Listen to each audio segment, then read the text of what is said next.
Friends, it is Courtney. Welcome back. Welcome if you are new. I have not posted a video here in a really long time, so I thought that I would just give you like a little quick life update and then tell you my plans for Camp NaNoWriMo. So life has been lifing, and yeah, I actually, like, the year started out really good. I felt really confident about my writing and the goals I'd set for my writing.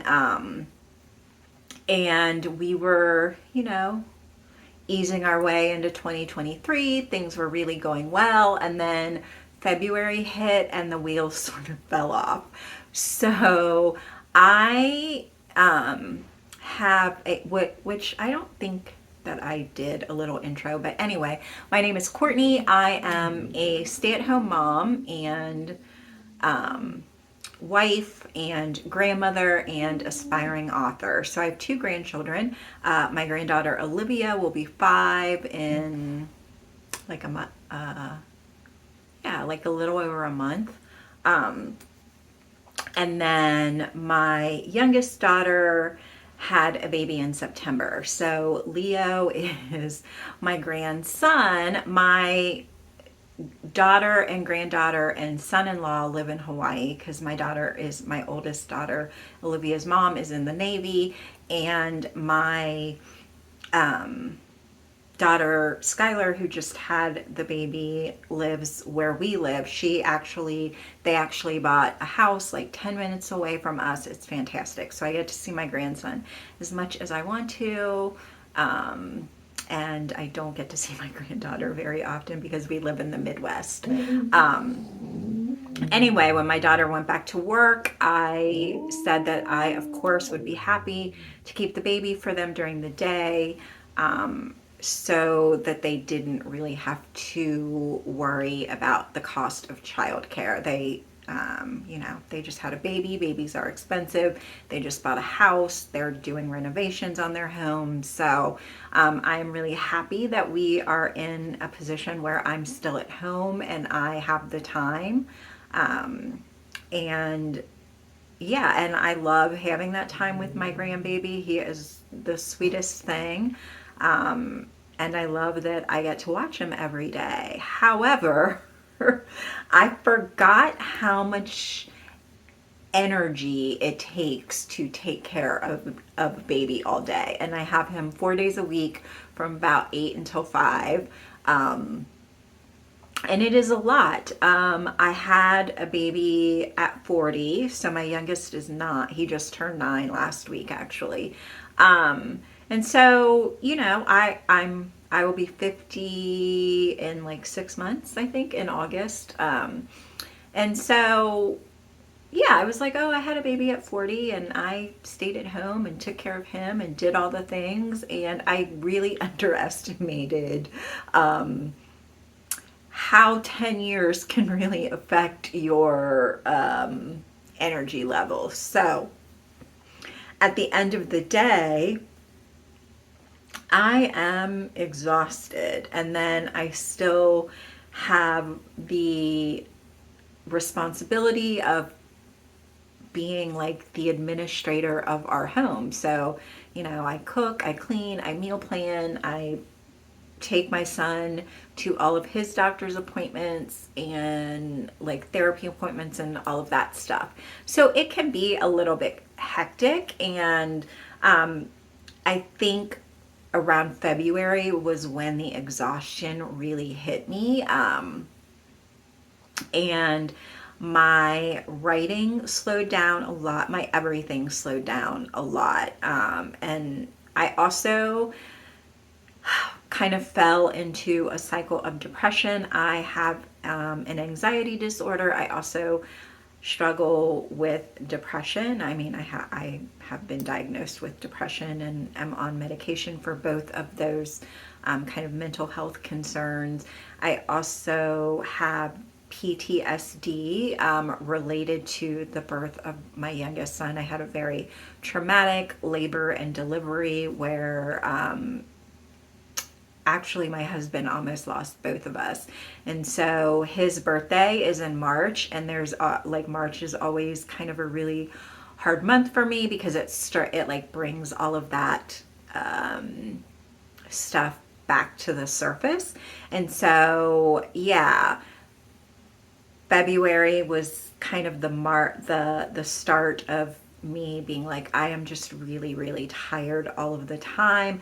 We live in the Midwest. It's gray, it's cold, it's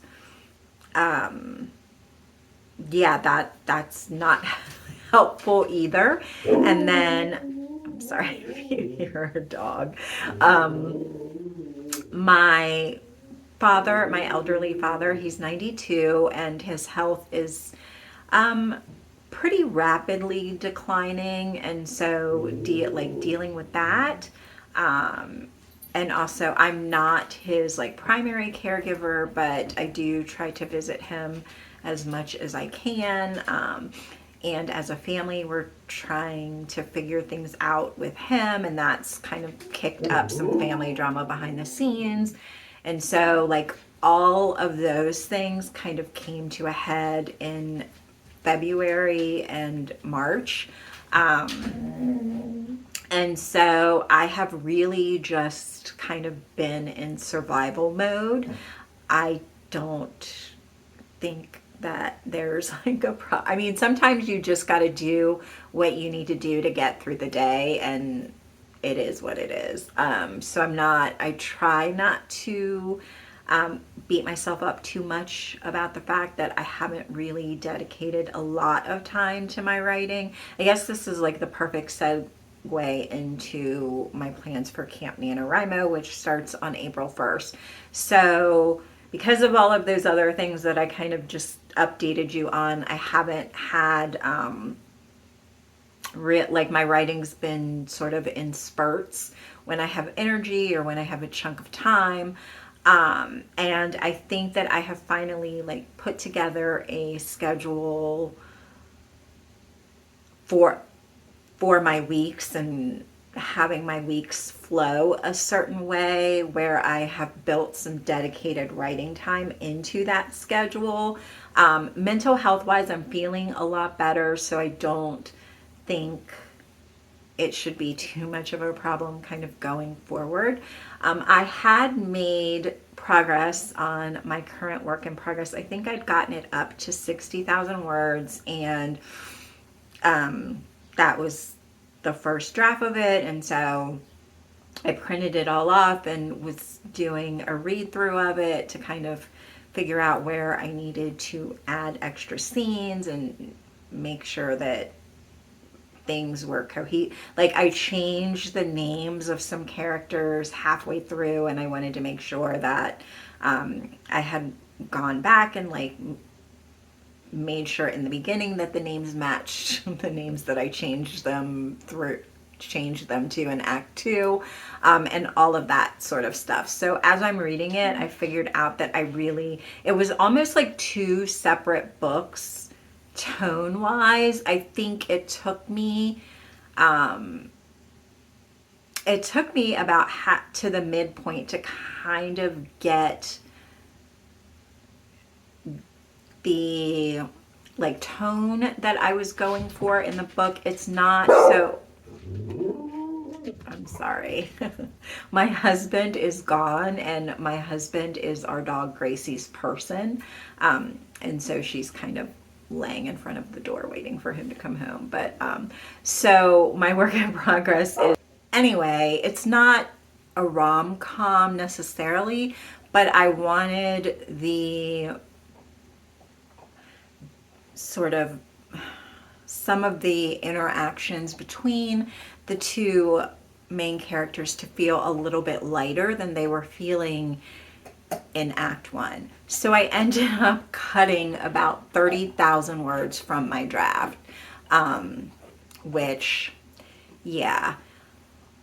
So my plan for Camp NaNoWriMo is to just finish the damn book. Like, I want the book to be finished. I want to have a finished draft at the end of April to send to beta readers, so that I can get their feedback and continue the editing process. And I'd like to have it up for pre-sale by the beginning of summer. So my plan initially had been to have it for pre-sale in March. It's clearly March. It's March 29th when I am filming this, and the book's not even done. So yeah, I mean, I wouldn't really change things because, like I said, I didn't, I wasn't happy with it when I did the read through of it, and I know that it can be better. So I'm fine with not publishing it yet because I want to put out the best book that I can and that I know that I'm capable of writing. And yeah, so I don't have a daily word count for Camp NaNoWriMo. I have set weekly word goals for myself. And for me and the way that I work, that seems to be better for me than having like a specific word count, because I think I get so fixated on that number every day. And if I don't hit it, I am disappointed in myself, but also it kind of feels like a slog in some ways. So when I do hit it, I just feel like I'm done. And so having weekly, like a weekly word goal is better for me, because there will be some days where I don't, I only have the hour that I have set aside in my day to write, and I may only write 500 or 600 words. And then there will be other days where I have more time, or I just feel more inspired to work on it, where I may write 3,000 words. And it's not a slog because I'm not constantly like double checking my word count to make sure that I'm hitting that goal, if that makes any sense. So yeah, I'd like to have 10,000 words at the end of the week. However that ends up breaking down daily doesn't really matter to me.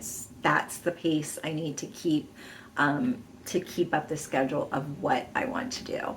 So, and then